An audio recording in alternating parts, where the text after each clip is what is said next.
چنانچہ انسان کو بہت سی باتیں اپنے حواس کے ذریعے معلوم ہو جاتی ہے، بہت سی باتیں عقل کے ذریعے معلوم ہو جاتی ہے، اور جو باتیں عقل اور حواس سے معلوم نہیں ہو سکتی ان کا علم وحی کے ذریعے عطا کیا جاتا ہے۔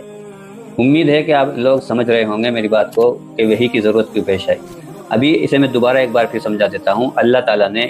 اس کائنات کی چیزوں کو سمجھانے کے لیے 3 چیزیں پیدا کی ہیں۔ ایک تو ہے حواس، یعنی انسان کا سینس، ہاتھ، ناک، کان، منہ، ہاتھ، پاؤں، آنکھ ہے، ان سے انسان کو پتہ چل جاتا ہے، کسی چیز کو چھو کر پتہ چل جاتا ہے، کسی چیز کو دیکھ کر پتہ چل جاتا ہے، اور کسی چیز کا سونگھ کر پتہ چل جاتا ہے۔ اور کچھ چیزیں ایسی ہیں جن کا عقل سے پتہ چلتا ہے، کہ عقل اس کا اندازہ لگا لیتی ہے، آئیڈیا لگا لیتی ہے کہ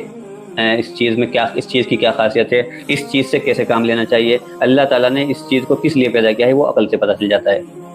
اور کچھ چیزیں ایسی ہیں جن کا نہ حواس سے پتہ چلتا اور نہ ہی عقل سے پتہ چلتا، تو اس کے لیے اللہ تبارک و تعالیٰ نے وحی نازل فرمائی، وحی کے ذریعے ان چیزوں کا علم عطا فرمایا۔